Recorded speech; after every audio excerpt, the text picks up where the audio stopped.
Conceptrice, concepteur, bonjour. Aujourd'hui, nouvelle vidéo de comparatif avec Katia V5 et je m'attaque à un morceau un petit peu plus costaud que d'habitude. Donc là, on va étudier les balayages hélicoïdaux à section variable. La vidéo qui m'a inspiré aujourd'hui, alors date un peu, elle a 10 ans. Ceci dit, ça m'étonnerait que depuis le temps, Katia V5 ait évolué sur les points que nous allons aborder aujourd'hui.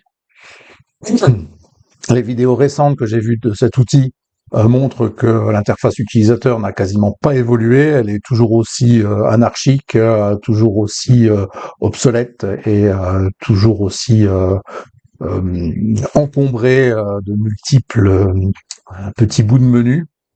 Ça, on va le voir. Ensuite, on va regarder sur cette vidéo comment il s'y prend. Moi, ce que je vous propose, c'est que dans Creo 12, je vais vous montrer comment on peut faire la même chose que lui, donc en respectant sa progression, sa méthodologie, mais je la fais dans Creo. Et ensuite, à la fin de la vidéo, là, je vous montrerai comment on fait réellement avec Creo cette fois pour obtenir un résultat similaire et comment on plie le jeu, quoi. Comment on montre que on va 100 fois plus vite avec Creo qu'avec Katia pour faire ce genre de pièces.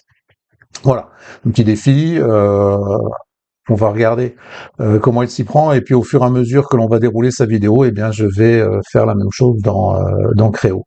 Donc bon, il nous annonce que son tuto s'adresse plutôt à des utilisateurs un petit peu chevronnés, d'accord. Alors il nous dit que ça va durer 7 minutes, pourquoi pas, mais on verra que dans Creo, ça pourra aller beaucoup plus vite. Alors, la première chose qu'il réalise, ce sont une série de plans de référence décalés. Il commence par un premier plan de référence décalé de 30 mm par rapport à l'axe XY, par rapport au plan XY, ensuite un plan décalé de 470 mm, puis un dernier décalé de 500 mm. Donc nous allons faire la même chose. J'ai ici Creo, alors je vais commencer une nouvelle pièce.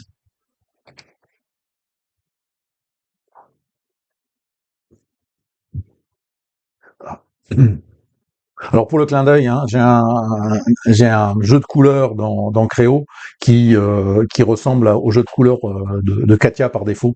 Voilà, c'est un petit clin d'œil pour vous montrer que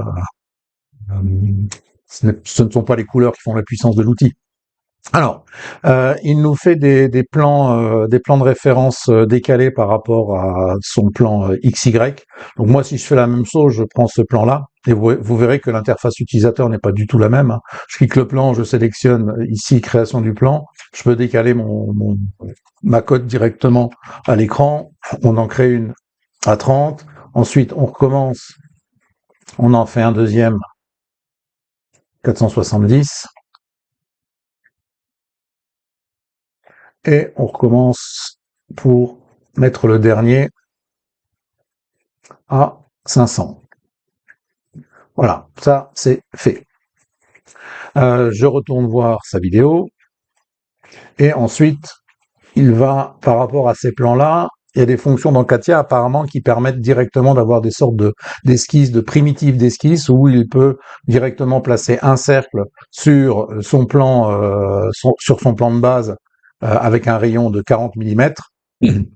Il va placer un deuxième cercle sur le plan à 500 mm là, et ce cercle, il va nous le positionner donc à 0,0 et lui mettre un rayon de 25 mm, il me semble. C'est un peu bizarre cette façon de fonctionner. Et ensuite, par rapport à ces deux cercles, il va nous faire passer une surface.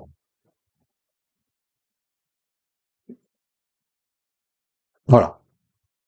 Ok. Donc nous, on peut faire la même chose avec Creo, mais de façon un petit peu plus directe, hein. C'est-à-dire que on va prendre ici une surface lissée, ou une surface par frontière, Et par rapport à cette surface, on peut directement aller créer les références qui nous intéressent à la volée.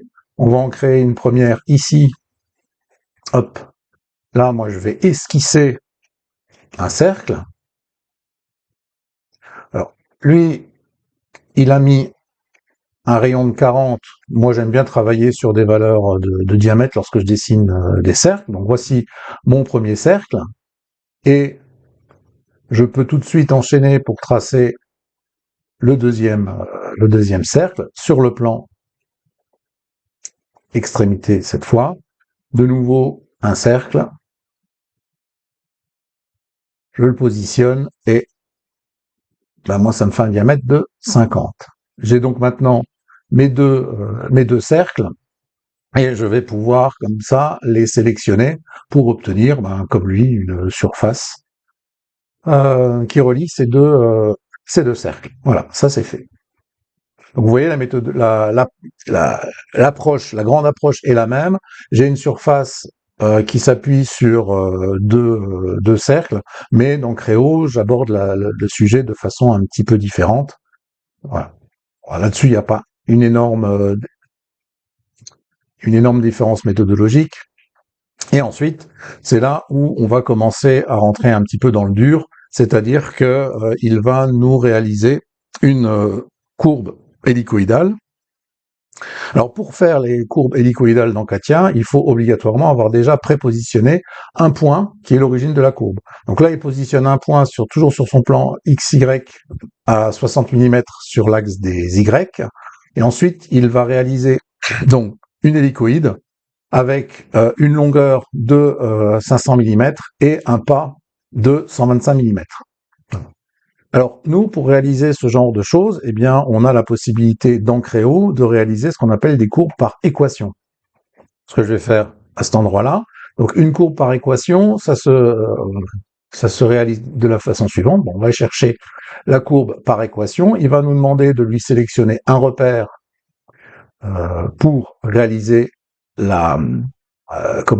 pour réaliser vraiment l'équation de notre courbe. Et ce repère-là, moi, je vais décider de travailler sur un repère cylindrique. Et nous allons éditer notre équation. Alors, pour préparer mon équation, ce que je vais faire, c'est que je vais me créer quelques paramètres additionnels. Donc, on va lui indiquer ici la longueur que l'on veut parcourir. On va lui rajouter un paramètre qui va nous permettre de contrôler le pas, et je vais rajouter encore un paramètre pour le rayon de notre courbe, et le rayon fait 60 mm. Alors notez que dans Créo, je n'ai pas besoin de prépositionner un point pour faire démarrer ma courbe. La courbe, elle va démarrer en fonction on va écrire l'équation en fonction de trois paramètres de base. Donc Z, qui est donc la courbe qui va se déplacer le long de l'axe des Z. Ensuite, on a θ, qui est l'angle sur lequel va tourner la courbe, le rayon R, et T, c'est un paramètre qui évolue de 0 à 1 sur l'ensemble du parcours. D'accord? Donc, par exemple, le Z, je vais dire que c'est égal à T multiplié par mon paramètre de longueur, que j'ai appelé ici length. Je peux également tout de suite lui préciser que R sera égal à mon paramètre radius. Jusqu'à présent, rien de bien compliqué, mais c'est là maintenant où, pendant que ma courbe va se déplacer le long de l'axe des Z, eh bien, elle va réaliser un certain nombre de révolutions, et le nombre de révolutions est donné par la longueur divisée par le pas. Donc, ce que je peux faire, c'est éventuellement positionner un paramètre revolve, par exemple, et je vais lui dire que c'est égal donc à la longueur divisé par le pas. Alors, ce n'est pas une obligation, hein, mais vous voyez que là, maintenant, j'ai mon paramètre qui vaut 4. Très bien. Et du coup, l'angle θ, il va, il va réaliser 4 fois un cercle, 4 fois un tour complet. Donc, on va prendre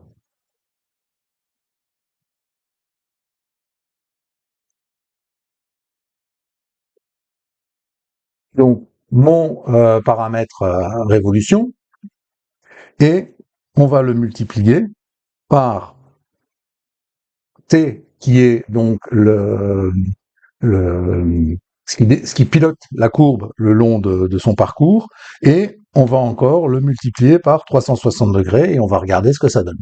Donc voilà l'équation de ma courbe hélicoïdale.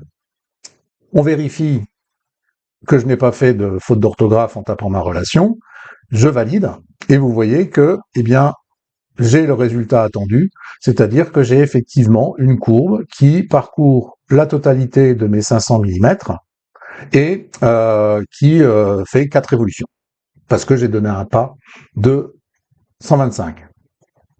Alors après, ce que l'on va pouvoir faire éventuellement, c'est améliorer cela en venant lier la cote de ce plan avec le paramètre de ma courbe, de manière à ce que si je modifie la position du plan, la courbe se met à jour. C'est pas réellement le sujet tout de suite, c'est surtout de vous montrer comment on se débrouille donc avec une courbe par équation pour réaliser notre fonction hélicoïdale.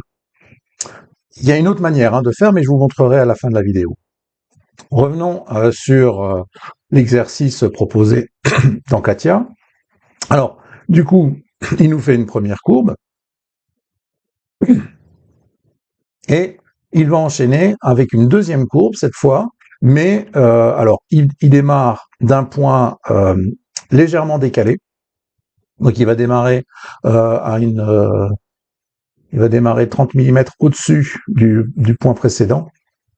Donc il est toujours à 60 en horizontal, et en vertical, il a mis 15 mm et surtout, on va s'arrêter là.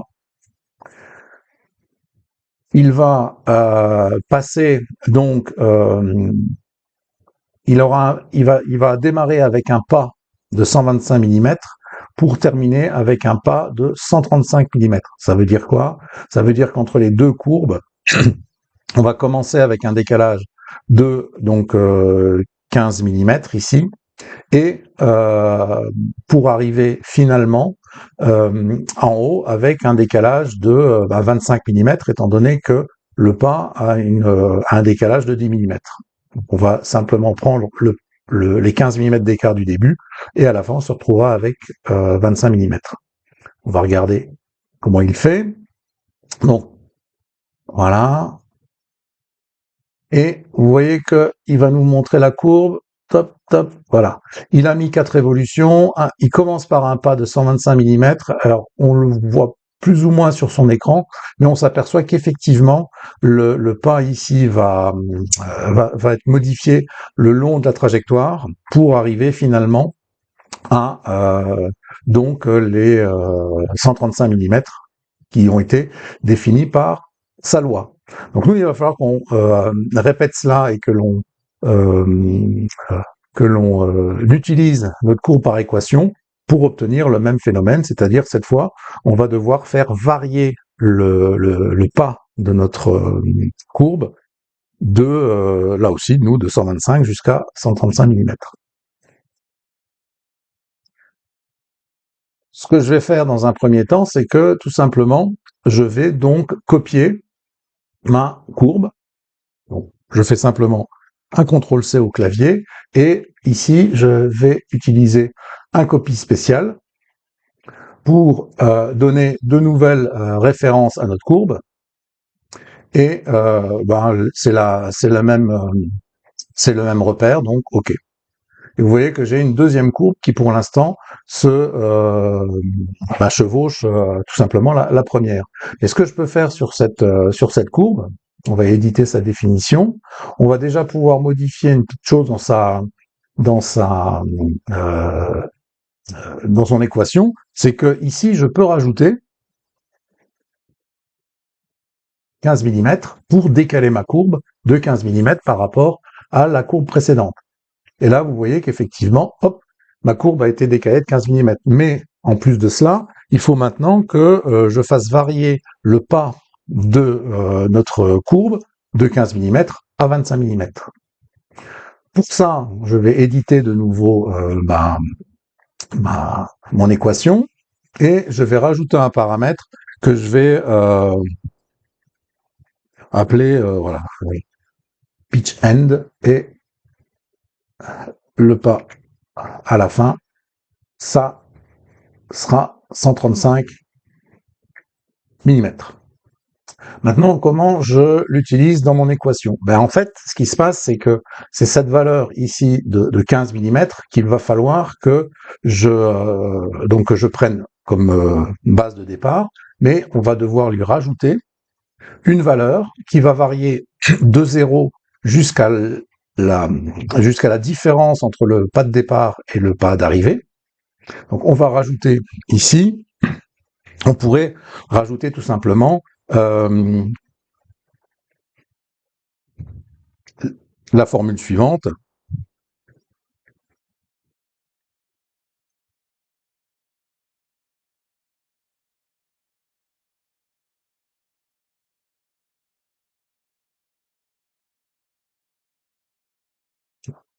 Hop. Alors, que nous dit cette formule que je viens d'écrire? Eh bien, qu'on prend la différence, donc le pas à l'arrivée moins le pas au départ, et on le multiplie par t. T, au départ de notre parcours vaut 0, et à la fin de notre parcours, t vaut 1. Donc, on va partir de 0 et on va arriver jusqu'à la différence, c'est-à-dire 10. Donc, on aura bien rajouté 10 mm au pas à la fin. On regarde ce que ça donne. Et vous pouvez voir qu'effectivement, la distance entre les extrémités, à l'extrémité ici, n'est pas la même qu'au départ. On peut le vérifier de façon plus précise en allant chercher notre outil de mesure. Alors, je vais cacher pour l'instant les plans de référence. Voilà.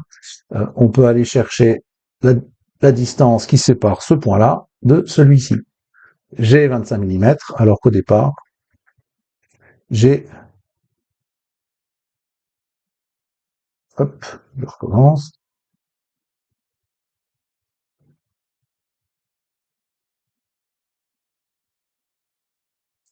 Je vais mettre dans une... Voilà. Il me joue des tours. Voilà, on va enlever cette extrémité et on a bien 15 mm. Ok? Alors, sauf que là, on a une progression constante entre de la valeur de la différence dans le pas. Mais si on regarde comment ça se passe dans Katia, on a une courbe sinusoïdale qui gère cette différence. C'est-à-dire qu'on a une transition qui est plus douce. Là, on va avoir une transition qui va partir directement sur une fonction linéaire, sur une fonction affine, alors que ce qu'on va chercher, c'est d'avoir une courbe sinus pour avoir une différence qui va démarrer tout doucement, augmenter vers le milieu, puis redescendre doucement vers la fin pour arriver au décalage final. Alors pour faire ça, je vais vous montrer sur une autre pièce un petit peu comment on va faire. Alors je reprends une pièce vide et on va revenir, je vais vous remontrer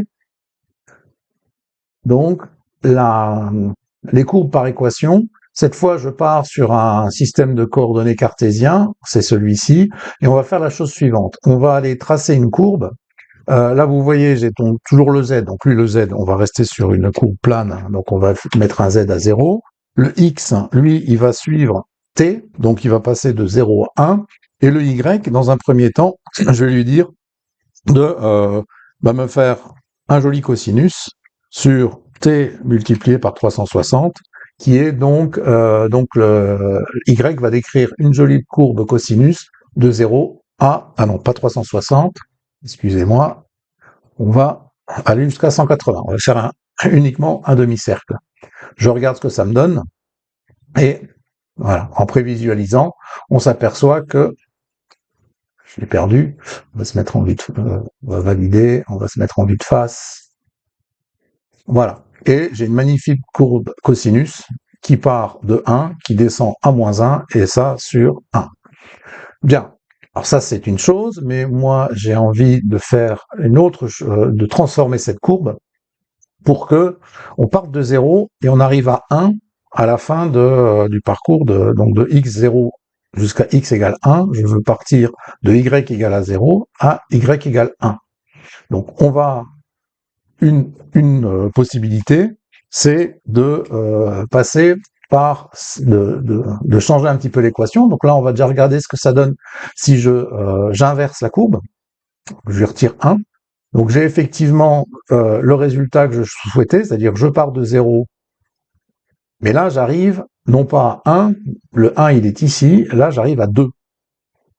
Or ça ne m'intéresse pas, donc ce qu'on va faire, c'est qu'on va diviser le résultat par 2. Donc l'équation s'écrit cette fois de la manière suivante. Et vous voyez que à partir de ce moment-là, si je fais réapparaître les plans, ça sera peut-être un peu plus visible, on a bien une courbe qui part de 0 et qui arrive à 1 quand le x part de 0 et va jusqu'à 1. Or, il se trouve que cette équation peut être simplifiée par le théorème de l'angle double. Je vous mettrai le lien dans la description qui explique ce théorème. Toujours est-il qu'il peut s'écrire de la manière suivante. Alors, on va écrire une puissance du sinus de t multiplié par 90, le tout au carré. Et alors je l'écris de cette manière parce que finalement, ça sera plus simple à utiliser dans mes équations futures. Si je regarde ce que ça donne, eh ben, ça n'a pas changé, ma courbe est toujours la même, mais l'équation, donc celle-ci, est plus simple et un peu plus simple à gérer. Je vous mettrai encore une fois le lien dans la description de ma vidéo. Alors oui, ça vous fait faire des maths, mais c'est pas un mal. Donc ce que je veux faire maintenant, c'est que je reviens sur mon balayage précédent. Et cette deuxième courbe, eh bien, je vais éditer son équation parce qu'on va légèrement modifier la partie du haut ici. Parce que ce que je veux faire, c'est que effectivement, la valeur que je rajoute à mon pas, eh bien, elle puisse évoluer de manière plus douce et donc utiliser cette équation que l'on va venir juste positionner à la place de t ici. Ah, il ne la prend pas. Bon, c'est pas grave. Je vais les retaper. Donc, c'est l'équation suivante.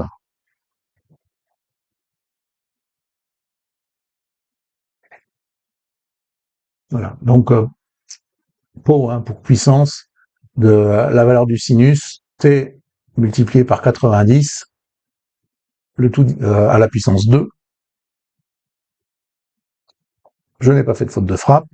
Et si je regarde ce que ça donne, eh bien, alors on peut difficilement voir le résultat. Alors, ce que je vous propose, c'est qu'on va faire la chose suivante. Pour voir le résultat, je vais garder ma courbe ici, je vais recopier.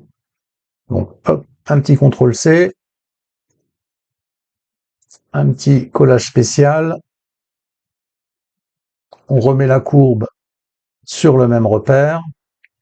Éventuellement, dans ses propriétés, on peut peut-être changer sa couleur. Alors, on va la mettre comme ceci, en rouge. Et ce que je vais faire, c'est que sur cette courbe, ou sur la courbe précédente, on va revenir sur l'équation que j'avais écrite au début pour faire varier le pas, c'est-à-dire que cette fois, on prend une fonction affine, donc une fonction droite qui va de 0 à 1 sans se poser de questions, et on regarde ce que ça donne. Et donc, on va pouvoir constater, alors c'est très très très léger, hein, mais effectivement, parce que là on tourne, on part bien, les deux courbes partent du même endroit, mais pendant la moitié du parcours, la courbe douce entre guillemets est en dessous de la courbe droite directe.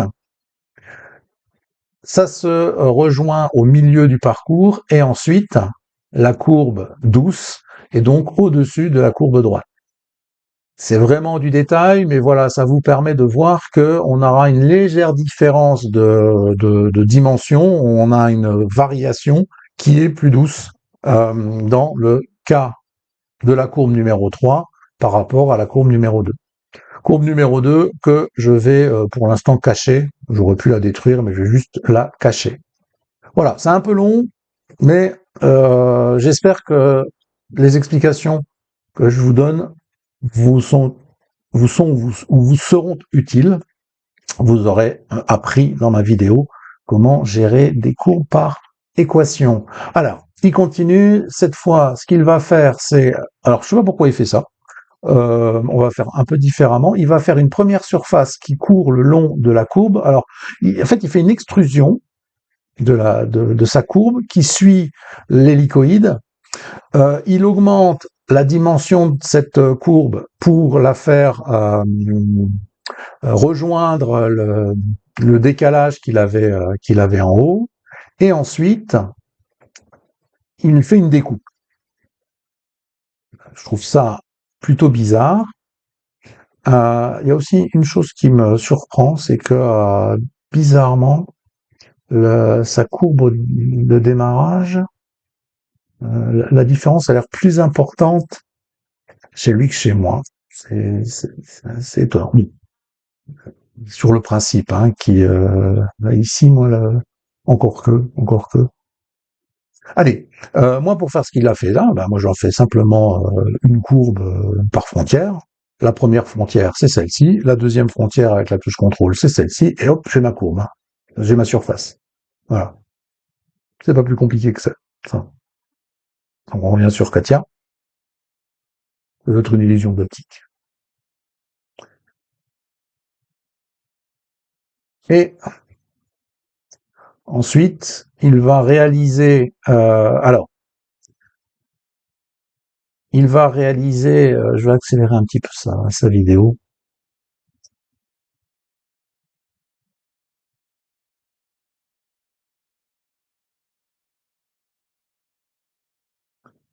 Voilà. Donc maintenant, ce qu'il va faire, c'est qu'il va réaliser sur sa courbe une autre, sur sa surface, par rapport à sa surface, il va tendre une autre surface. Alors ça, c'est des fonctions de Katia que je ne connais pas bien, mais il prend le parcours, ensuite il met un angle de dépouille de 65 degrés par rapport à la surface, et puis il vient prolonger sa surface jusqu'au tube conique. Et alors il va faire la même chose de l'autre côté, sauf que de l'autre côté ça va pas aller. Il va pas réussir à le faire parce que de l'autre côté là, il a plus assez de surface pour venir s'intersecter avec le bout du cône.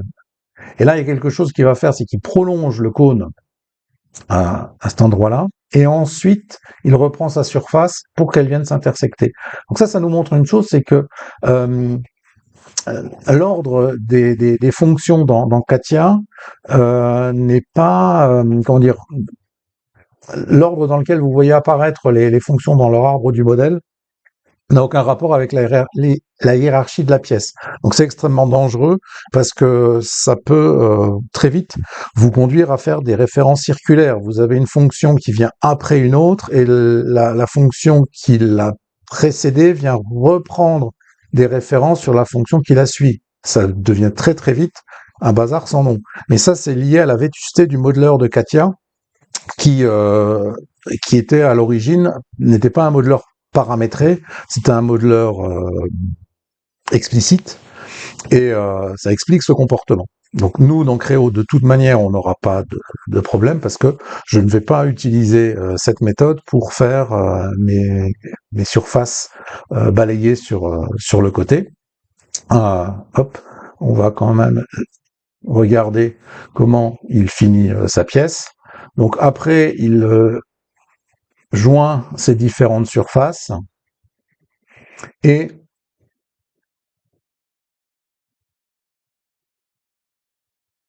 il fait pareil, il va joindre la surface extérieure hélicoïdale avec le cône et ensuite il va. Alors ils ont une fonction que pour le coup qui peut être intéressante. Alors il va utiliser les plans qu'il a créés tout au début pour couper sa surface, voilà. Et puis finalement il utilise une fonction qui permet de fermer la surface. Donc on n'a pas son nom Créo directement.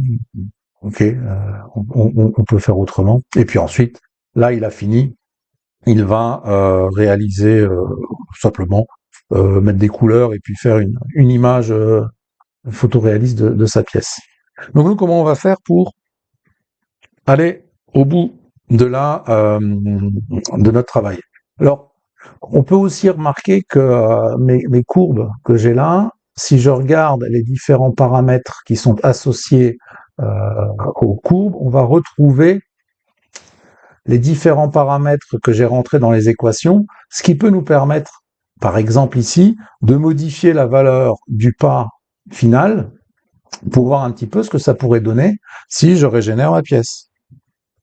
Et vous voyez que effectivement, le pas a changé et je peux le faire directement sur ma fonction.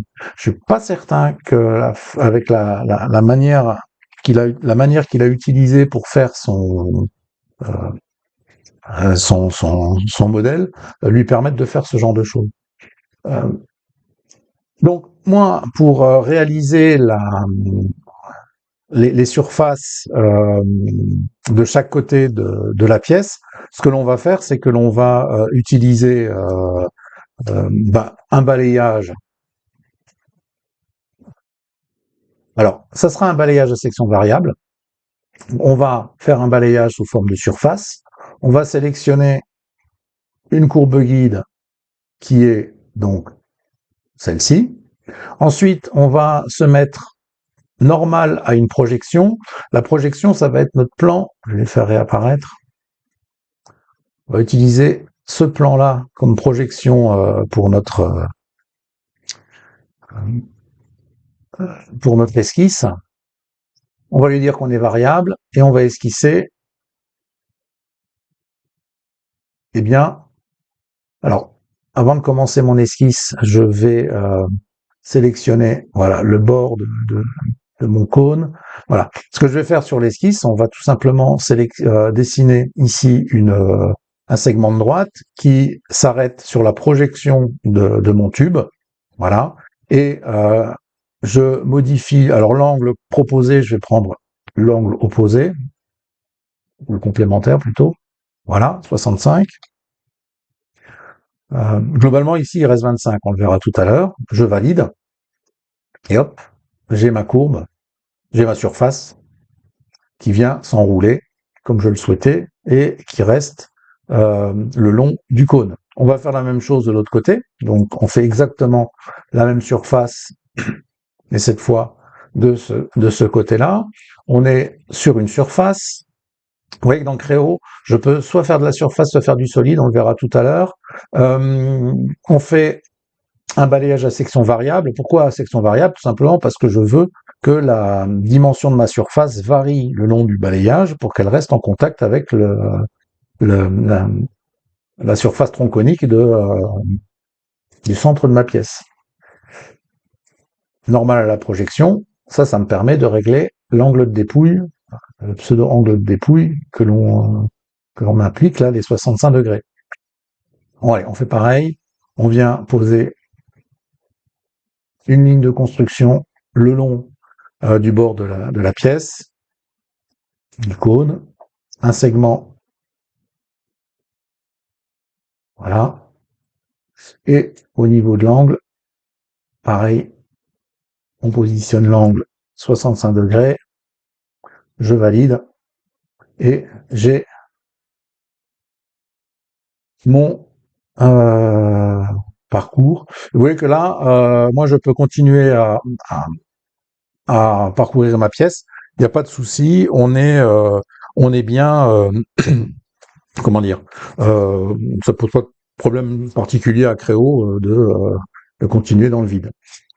On peut ensuite venir découper les surfaces. Alors je sais pas si je vais faire dans cet ordre-là. Ouais, pourquoi pas. On peut les fusionner. On peut prendre comme ils l'ont fait. On peut venir prendre ces différentes surfaces. Donc, hop, celle-là. Je vais enlever les plans parce que ils vont m'embêter. Ok, avec la touche contrôle, je sélectionne ces trois surfaces et on va les fusionner. Donc voilà, on va les fusionner. J'ai maintenant une seule surface, cet endroit-là, et on va ensuite prendre cette surface et on va venir la couper en utilisant l'autre, la surface hélicoïdale, celle-ci. On peut lui dire, alors ça je sais pas trop si ça, non on va faire autrement.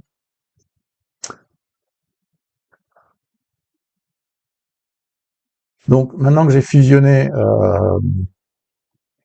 cette face-là, on va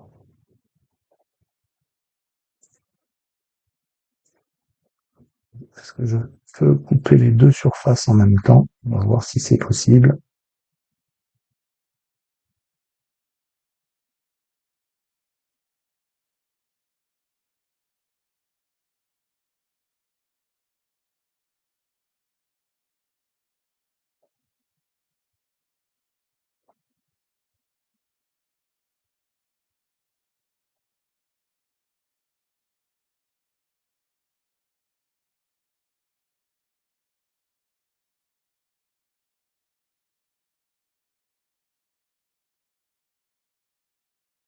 Je vais sélectionner.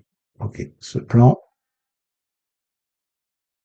On conserve cette surface. Voilà, celle-ci est coupée. On va répéter l'opération avec ma surface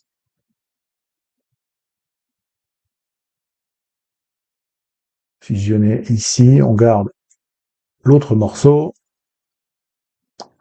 On va faire la même chose de ce côté-là.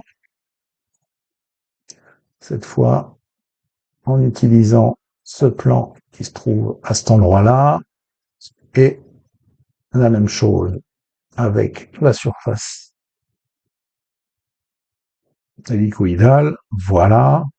Donc à présent, ce que je peux faire, c'est là cette fois, je peux partir de celle-ci, je peux la découper en utilisant cette surface-là. Là cette fois, vous voyez qu'il va me garder l'intérieur et je vais également lui demander de conserver. Normalement, il le fait automatiquement. Ouais, hop. Il l'a fait automatiquement. Il m'a conservé la surface extérieure et je peux du coup fusionner mes deux surfaces pour obtenir donc hop, une seule et même surface sur la totalité de la géométrie externe de la pièce. Il me reste à fermer les surfaces. Alors effectivement, Dans Katia, dans Creo, je n'ai pas la même fonction que dans Katia qui permet automatiquement de boucher ces surfaces. Néanmoins, on va s'en sortir en réalisant ce qu'on appelle ici des surfaces planes. Enfin, oui, surface plane. Donc, je suis sur cette face-là. On va aller chercher en projection des arêtes en utilisant comme règle d'utiliser la boucle complète. Voilà. J'ai donc fait la surface qui me ferme cette extrémité. On va faire la même chose de ce côté-là.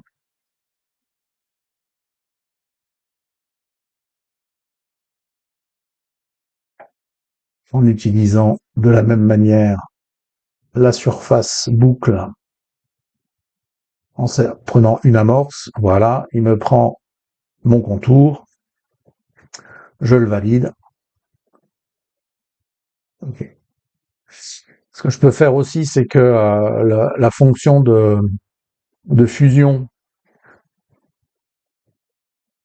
Ouais, non, en fait, il va pas vouloir. Donc, on va refaire avec ces trois surfaces. J'aurais pu le faire qu'après, mais voilà. Avec ces trois surfaces, je viens de nouveau, voilà, faire une fusion, ce qui me permet à la fin de solidifier l'ensemble. Et j'ai maintenant une pièce solide. Pour s'en convaincre, on peut venir créer une section plane qui passe par exemple par le plan droite. Et donc j'ai bien de la matière dans ma pièce, il n'y a pas de souci, ça fonctionne. Voilà. Donc là, vous pouvez voir une méthode qui consiste à utiliser la même progression que celle utilisée dans Katia.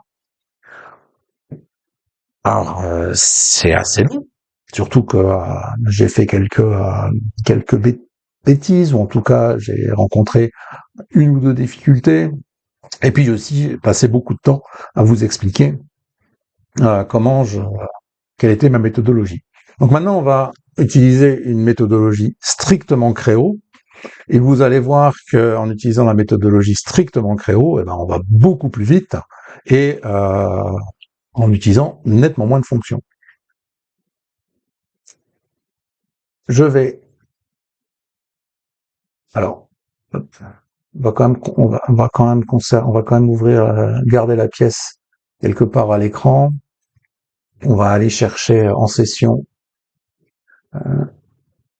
voilà, la pièce que je viens de créer. Donc, pour l'instant, on la garde. Je vais en créer une nouvelle.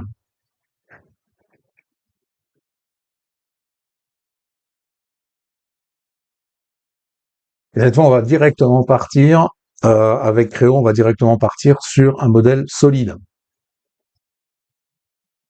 Ça va apparaître les plans. Sur ce plan-là, on va démarrer une forme de révolution. Et donc, on met notre axe de révolution et on attaque. Hop, hop. Voilà. Le corps de notre pièce, donc un cylindre, diamètre 80 de ce côté-là, diamètre 50 ici. Moi, j'utilise le diamètre plutôt que des rayons. Voilà. La longueur, 500.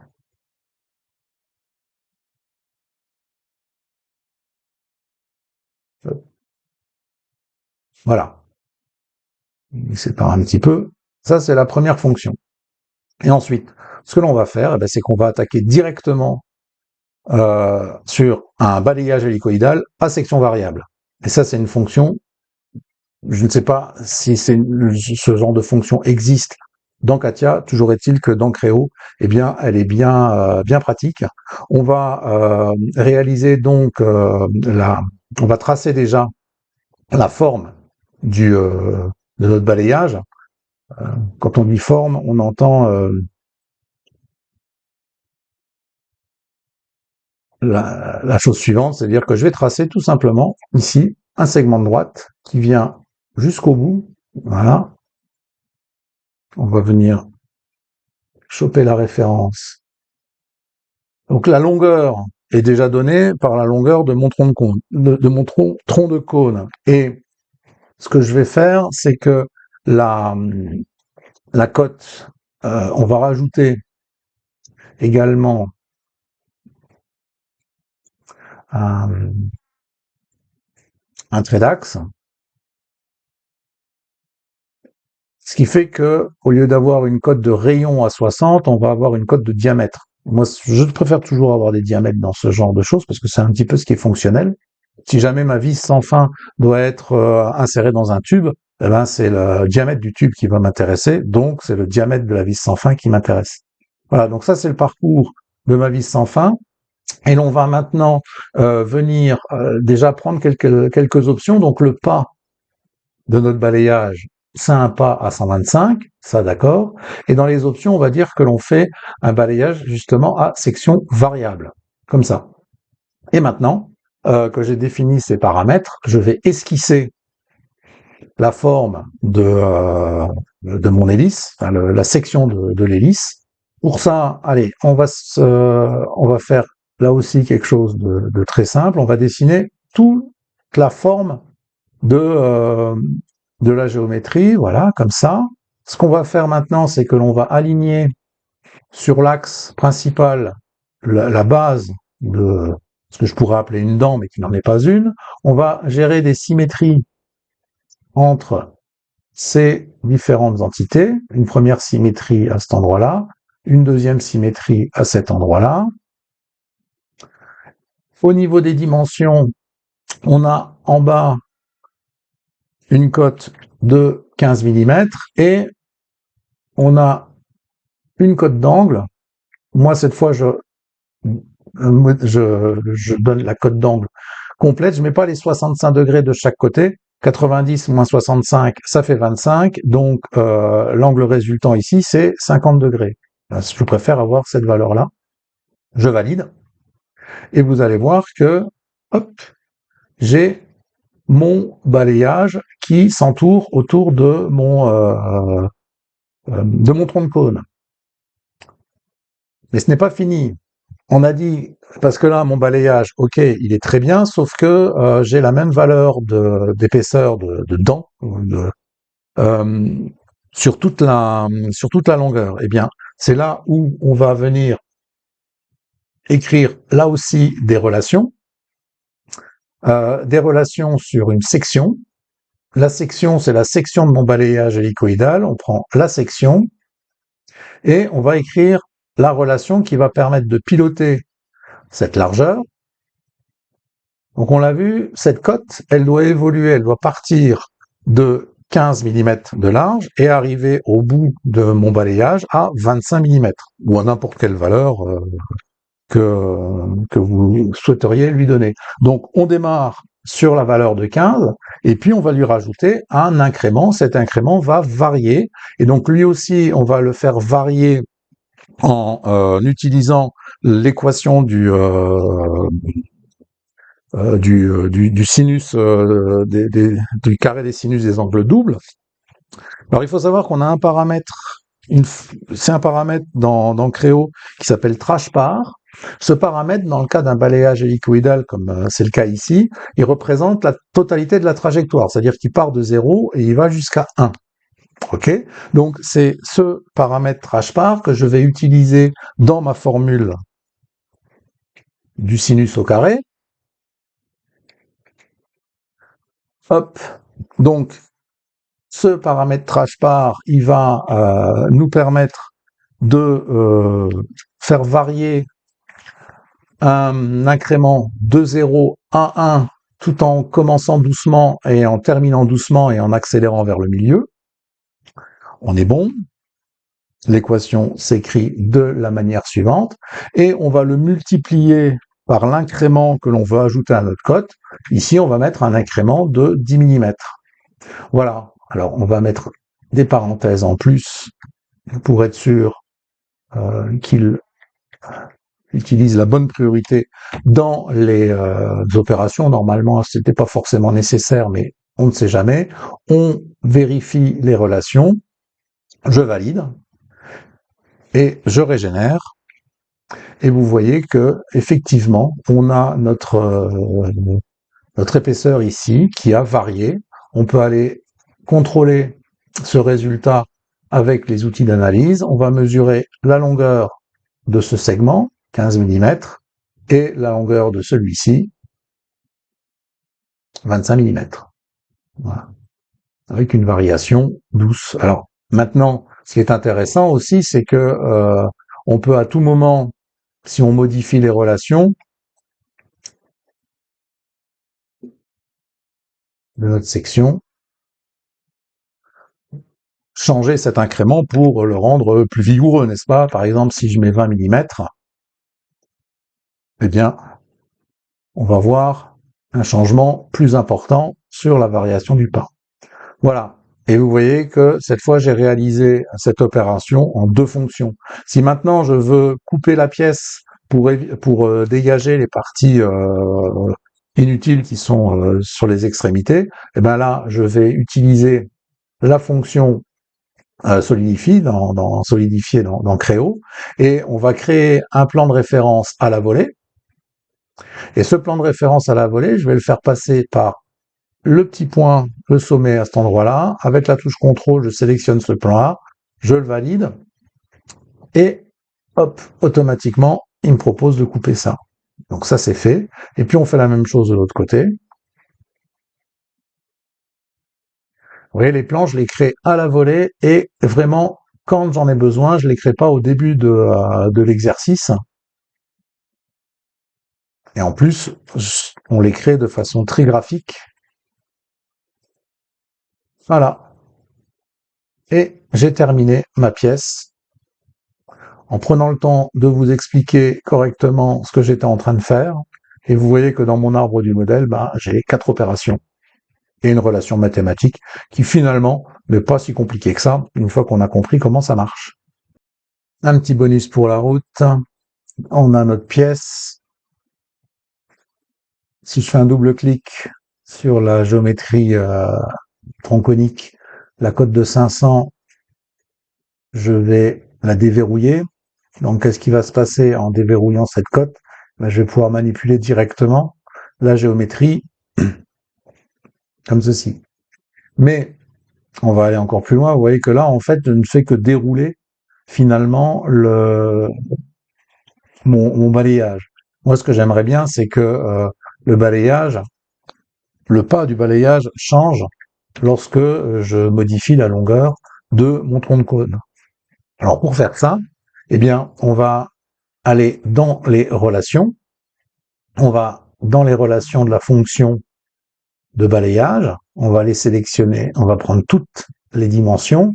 Et vous voyez qu'on trouve ici la cote qui gère le pas, justement. Eh bien, on va lui dire qu'elle est égale à la longueur de mon tronc de cône, c'est-à-dire cette cote D3, et on va la diviser par 4, qui est effectivement le nombre de révolutions que je souhaite réaliser. Et donc, ça va me calculer automatiquement mon pas. Je régénère. On peut rafraîchir l'écran, voilà. Et donc maintenant, lorsque je vais faire un double clic sur ma géométrie principale, lorsque je sélectionne ici l'arête, eh bien vous voyez que, hop, automatiquement, et en dynamique, mon balayage hélicoïdal à section variable se met à jour, et je peux comme ça le triturer, malmener.